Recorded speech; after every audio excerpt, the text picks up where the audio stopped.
जय हिंद साथियों। आप सभी का हार्दिक अभिनंदन है, हार्दिक स्वागत है। और हम लोग इस टेस्ट में, इस खंड में हम लोग जिस एक टॉपिक से हम लोग प्रश्न लेकर के चर्चा करेंगे वो शिक्षण विधियों वाला खंड होता है, जहां हम आगमन, निगमन, विश्लेषण, संश्लेषण, प्रयोगशाला, ह्यूरिस्टिक, प्रयोग, प्रायोजना, वो सारी विधियां पढ़ते हैं। तो उससे जुड़े कुछ अच्छे प्रश्न जो गत वर्ष की परीक्षा में आए हैं और उसमें हम लोग चर्चा करेंगे। बहुत अच्छे प्रश्न एक बार हम लोगों को देखने हैं। तो मैं निश्चित तौर पर ये चाहूंगा कि वो सारे प्रश्नों पे आपकी समझ बने। और मैं कई बार इस बात को बोलता हूं कि हर प्रकार के प्रश्नों को अपने संग्रह में शामिल करते चलिए, अपने नोट्स में शामिल करते चलिए, समझ बनाते चलिए। चाहे वो सूचनात्मक प्रश्न हो, चाहे वो चिंतन स्तर के प्रश्न हो, मैं दोनों प्रकार के प्रश्नों पे अलग अलग खंडों पे काम करूंगा। हर प्रकार के प्रश्न आपकी नजर से गुजरने चाहिए जो गत वर्ष अलग अलग परीक्षाओं में आए हैं। इस खंड में हम लोग देखते हैं पहला पहला प्रश्न क्या है। और सबसे पहला पहला प्रश्न हमारा है कि बालक अपने पूर्व ज्ञान के आधार पर नवीन ज्ञान का अर्जन करता है। जो उसका पूर्व ज्ञान है उसके आधार पर नवीन ज्ञान का अर्जन करता है। इस प्रक्रिया को क्या कहा जा सकता है? सरल से कठिन की ओर, स्थूल से सूक्ष्म की ओर, विशिष्ट से सामान्य की ओर, और ज्ञात से अज्ञात की ओर। और सबसे बेस्ट जो इसको टाइटल दी, देखो सरल से कठिन की ओर इसलिए कहा नहीं जा सकता क्योंकि यहाँ सरल और कठिन की बात ही नहीं कही गई है। पूर्व ज्ञान है वो हो सकता है कठिन हो, नवीन ज्ञान है वो हो सकता है सरल हो। कठिन सरलता का पैमाना यहाँ पर नहीं है। स्थूल बहुत ज्यादा स्थूल है, उससे सूक्ष्म की ओर ये भी कॉन्सेप्ट यहाँ पे लागू नहीं होता है। विशिष्ट से सामान्य की ओर जो पूर्व ज्ञान है वो किसी विशिष्ट संदर्भ में ये पता नहीं है। सबसे श्रेष्ठ जो विकल्प जो इसको दिया जाएगा ज्ञात से अज्ञात की ओर। और इसलिए दिया जाएगा कि जो पूर्व ज्ञान उसके पास है वो ज्ञात की श्रेणी में है, और जिस नए ज्ञान को वो सीखना चाहता है वो उसके लिए अज्ञात है। तो ज्ञात से अज्ञात इस तथ्य को कहा जाएगा। और ये आपको पता है कि पूर्व ज्ञान जो होता है, प्रस्तावना जो होती है शिक्षण योजना में, जब हार्वर्ड की पंचवर्षीय योजना को आप पढ़ते हो तो प्रस्तावना की जो बात होती है, प्रस्तावना में पूर्व ज्ञान को नवीन ज्ञान से जोड़ा जाता है, इसलिए कि बालक को जो ज्ञात है उसकी सहायता से वो अज्ञात जो चीज उसके सामने आने वाली है उसको सीखे। तो ज्ञात से अज्ञात की ओर बिल्कुल श्रेष्ठतम इसका विकल्प है। अगला प्रश्न है, आगमन विधि का एक गुण नहीं है। आगमन विधि के कई सारे गुण बताए हैं। संकल्पना का प्रथम परिचय देने की श्रेष्ठ विधि है, सूत्र नियम स्थापित करने की विधि है, मनोवैज्ञानिक विधि है, खोजने का मार्ग होती है, मानसिक शक्तियों का विकास करती है। ऐसे कई सारे गुण मैंने बताए हैं। तो यह मानसिक शक्तियों का विकास करती है, बिल्कुल ढोल बजा के करती है, डंके की चोट पे करती है। पाठ्यक्रम का विकास तेजी से तेजी से करती है, नहीं, ये थोड़ा सा गड़बड़ है, अभी बात करेंगे। इस विधि से प्राप्त ज्ञान स्थायी होता है, 100% होता है। प्राथमिक स्तर के विद्यार्थियों के लिए श्रेष्ठ विधि 100% श्रेष्ठ है। निचले स्तर की जो कक्षाएं हैं उनमें आगमन विधि को श्रेष्ठतम इसलिए माना जाता है कि संकल्पनाओं के प्रथम परिचय बालक इन्हीं स्टेजों पे जानता है। ये तीनों विकल्प सही हैं। पाठ्यक्रम का विकास तेज गति से करती है, ये नहीं है, क्योंकि आगमन विधि धीमी चलने वाली विधि है। हम आगमन विधि को जब पढ़ते हैं तो उसके दोष में भी लिखते हैं कि आगमन एक लंबी प्रक्रिया होती है, अलग अलग उदाहरणों से पैटर्न पहचान करके विशिष्ट जनरलाइजेशन करना और किसी विशिष्ट निष्कर्ष तक पहुंचना, ये प्रक्रिया लंबी होती है। तो पाठ्यक्रम का विकास धीमी गति से होता है, और ये कह रहा है पाठ्यक्रम का विकास तेजी से करती है। ये आगमन का गुण नहीं है, प्रश्न पूछा एक गुण नहीं है। अगला प्रश्न है, निगमन विधि का एक दोष नहीं है, यहाँ पे दोष पूछा गया है। तो निगमन विधि का दोष, निगमन विधि रटने पे बल देती है, केवल अनुकरण का मार्ग होती है, केवल यंत्रवत मशीन की तरह कार्य करने की प्रक्रिया होती है, मनोवैज्ञानिक नहीं है, तर्क चिंतन का विकास नहीं करती है। तो ये कई सारे जो दोष निगमन के होते हैं, रटने में बल देती है 100% सही है, यंत्रवत कार्य करने की विधि है बिल्कुल सही है, मनोवैज्ञानिक विधि नहीं है बिल्कुल सही है, मनोवैज्ञानिक विधि भी नहीं है क्योंकि ये तर्क चिंतन जैसी मानसिक शक्तियों का विकास नहीं करती है। निगमन निगमन केवल रटने पर। पाठ्यक्रम समय पर पूर्ण करने में सक्षम नहीं है, ध्यान को इसमें दिया है सक्षम नहीं है, ये विकल्प सही होगा क्योंकि ये विधि जो है पाठ्यक्रम समय पे पूर्ण करती है क्योंकि तेजी से चलने वाली विधि है। निगमन विधि के लिए हम बोलते हैं सरल संक्षिप्त और तीव्र गति से चलने वाली विधि है ना, तीव्र गति से चलने वाली विधि निगमन। तो जब तीव्र गति से चलेगी तो फिर पाठ्यक्रम समय पर पूरा होगा, और पाठ्यक्रम समय पर पूरा होगा, और ये कह रहा है कि पाठ्यक्रम समय पर पूरा करने में सक्षम नहीं है, तो ये इसका एक दोष नहीं है, ये गलत स्टेटमेंट है निगमन विधि के लिए। अगला है, निम्न में से किस विधि में शिक्षण के कौशलात्मक उद्देश्य की प्राप्ति सर्वोत्तम रूप से सक्षम है? कौशलात्मक उद्देश्य यानी कि क्रियात्मक। तो हर वो विधि जिसमें बालक का करके सीखना नहीं तो होता है वो कौशलात्मक उद्देश्य की प्राप्ति करती है।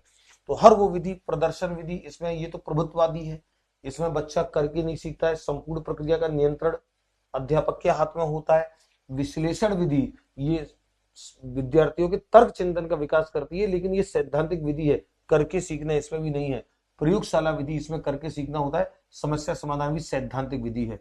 यानी प्रयोगशाला विधि इसका वो बिल्कुल सही उत्तर है, क्योंकि प्रयोगशाला विधि जो है ये लर्निंग बाई डूइंग के सिद्धांत पर आधारित होती है। लर्निंग बाई डूइंग, और लर्निंग बाई डूइंग जहां होती है वहां पर कौशलात्मक उद्देश्यों की प्राप्ति होती है। तो प्रयोगशाला विधि इनमें से ऐसी विधि है जो शिक्षण के कौशलात्मक पक्ष का विकास करेगी। आगमन का शिक्षण सूत्र नहीं है। आगमन के शिक्षण सूत्र जो मैंने लिखे और आगमन के निगमन के, ये आगमन के तो ये निगमन के हैं, बस खर पलट जाते हैं। तो आगमन के क्या सूत्र होते हैं? उदाहरणों से नियम, उदाहरणों से नियम होता ही है। प्रत्यक्ष से प्रमाण होता है। स्थूल बहुत ज्यादा से सूक्ष्म ये होता है।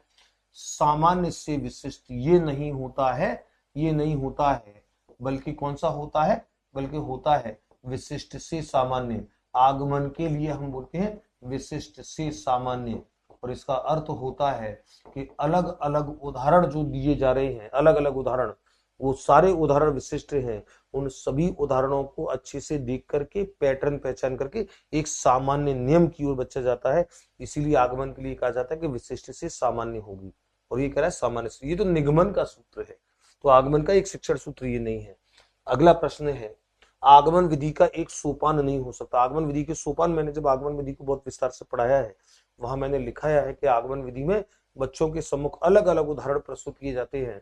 उन उदाहरणों का निरीक्षण कराया जाता है, विशिष्ट पैटर्न पहचानने के लिए कहा जाता है, उसका जनरलाइजेशन होता है और सूत्र की स्थापना होती है।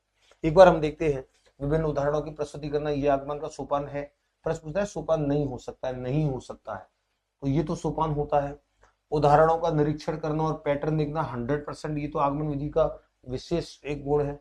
सामान्यीकरण करना 100%, बिना सामान्यीकरण जनरलाइजेशन के आगमन होती नहीं है। और सूत्र का ज्ञान कराकर समस्या हल करना, ये आगमन का सोपान नहीं हो सकता। ध्यान रखो, आगमन में कभी भी सूत्र का ज्ञान करा के समस्या हल नहीं कराई जाती है, ये काम तो निगमन में कराया जाता है। आगमन में तो अंत में सूत्र की स्थापना होती है, बताया नहीं जाता है। तो ये जो काम है, ये कार्य तो निगमन विधि का होता है, ये कार्य निगमन विधि का है। तो आप जब इस तरीके से अवधारणा को कनेक्ट रखते हैं तो निश्चित तौर पर आपका काम बहुत अच्छे से होता है। ये कार्य निगमन विधि का है। अगला प्रश्न है, विश्लेषण विधि के संबंध में असत्य कथन है। विश्लेषण विधि के लिए कौन सा कथन सत्य नहीं? असत्य कथन कौन सा है? इसका मतलब 3 कथन सत्य है। यह माध्यमिक स्तर पर अधिक उपयोगी है, बिल्कुल सही है।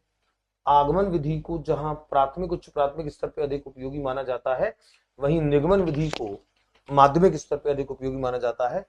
विद्यार्थी स्वयं समस्या का हल सीखते हैं, बिल्कुल। बच्चा अपने तर्क चिंतन से समस्या के खंड खंड करके समस्या का हल करता है।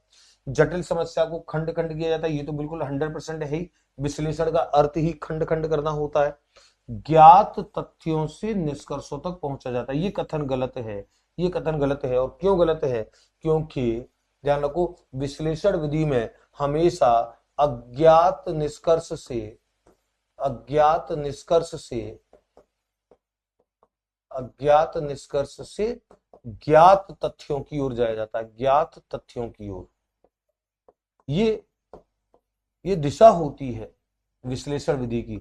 और ये जो विकल्प है ये उल्टा बोल रहा है, ज्ञात तथ्यों से निष्कर्षों तक नहीं, निष्कर्षों से ज्ञात तथ्यों तक आया जाता है। और इसलिए विश्लेषण विधि के शिक्षण सूत्र मैंने लिखाए हैं। विश्लेषण विधि का शिक्षण सूत्र अज्ञात से ज्ञात होता है, अज्ञात से ज्ञात, अज्ञात निष्कर्ष है, वहां से ज्ञात तथ्यों की ओर जाना है।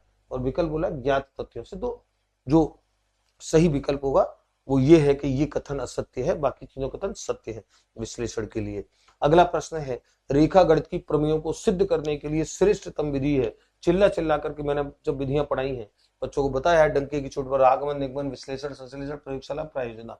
श्रेष्ठतम विधि विश्लेषण संश्लेषण विधि है रेखा गणित की प्रमेयों को सिद्ध करने के लिए। और ये प्रश्न बड़ा महत्वपूर्ण है, इसको अच्छे से समझ लेना। रेखा गणित की प्रमेय हमेशा विश्लेषण दोनों निहित होती है प्रमेय सिद्ध करने की प्रक्रिया में, विश्लेषण संश्लेषण। अगला प्रश्न है, विद्यालय में ज्यामिति पढ़ाने के लिए संश्लेषणात्मक विधि का प्रयोग निम्न में से किसके पश्चात किया जाना चाहिए? संश्लेषण विधि का प्रयोग किसके बाद किया जाना चाहिए? मैंने जहां विधियां पढ़ाई है मैंने कहा है कि संश्लेषण तब किया जा संश्लेषण का अर्थ होता है खंड खंडों को समेटना, इसीलिए समेटने एवं गूंथने की विधि बोलते हैं। तो खंडों को समेटना और एक नए निष्कर्ष का सृजन करना, लेकिन वो खंडों को जो समेटने का काम है वो खंड होंगे, ये काम पहले विश्लेषण ने किया होगा। इसीलिए संश्लेषण विधि के लिए हमेशा इस बात को कहा जाता है कि संश्लेषण विधि के लिए एक दोष होता है कि ये आश्रित विधि है विश्लेषण पर। विश्लेषण होगा तो संश्लेषण होगा, तो किसके पश्चात किया जाएगा? आगमन, संश्लेषण, विश्लेषण, निगमन। ध्यान रखो, विश्लेषण के पश्चात संश्लेषण होगा। तो प्रश्न है कि ज्यामिति पढ़ाने के लिए संश्लेषणात्मक विधि का प्रयोग निम्न में से किसके पश्चात किया जाना चाहिए? विश्लेषण विधि के पश्चात। हमेशा विश्लेषण के पश्चात ही संश्लेषण किया जाएगा, ये स्थापित तथ्य है। निम्न में से कौन सी शिक्षण विधि को प्रभुत्ववादी की श्रेणी में रखा जा सकता है?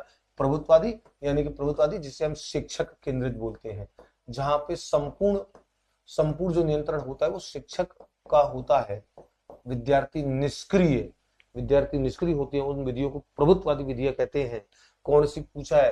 प्रभुत्ववादी की श्रेणी में रख सकते हैं? नहीं, आगमन विधि को नहीं रख सकते। आगमन विधि प्रभुत्ववादी नहीं है, इसमें शिक्षक भी सक्रिय होता है, विद्यार्थी भी सक्रिय होते हैं। समस्या समाधान विधि ये भी बाल केंद्रित है, ये भी श्रेष्ठतम बाल केंद्रित विधि है, ये भी प्रभुत्ववादी नहीं है। व्याख्यान यानी व्याख्यान विधि प्रभुत्ववादी है। ह्यूरिस्टिक विधि ये भी बाल केंद्रित है। तो ये बाल केंद्रित है, ये बाल केंद्रित है, ये बाल केंद्रित है। इसको वैसे प्रजातांत्रिक विधि में रखते हैं आगमन, जिसमें विद्यार्थी भी सक्रिय है, अध्यापक भी सक्रिय है। समस्या समाधान में विद्यार्थी पूर्ण सक्रिय है, ह्यूरिस्टिक में विद्यार्थी पूर्ण सक्रिय है, इसलिए ये बाल केंद्रित में आती है।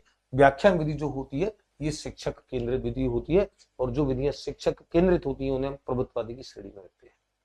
अच्छे प्रश्न है विद्यार्थियों, अलग अलग परीक्षाओं से जुड़े हैं, अलग अलग संदर्भों से जुड़े हैं। मैं चाहता हूं कि विधियों से जुड़े जितने भी प्रकार के प्रश्न हैं वो भी प्रश्न आपके सामने आ जाएं, फिर आपकी अलग अलग खंडों में जो समझ है वो श्रेष्ठतम आपकी बनेगी। अगले खंड में फिर कुछ और नए प्रश्नों के साथ मैं आपके बीच में रहूंगा, और वहां पे हम लोग देखेंगे फिर विधियों से जुड़े कई सारे प्रश्न हैं। अलग अलग प्रकार के प्रश्न जब आप करेंगे, अलग अलग संदर्भ से करेंगे, अलग अलग भाषा का करेंगे, फिर आपकी संपूर्ण समझ आपकी बनेगी। मुलाकात करते हैं अगले खंड में। जय हिंद, जय भारत।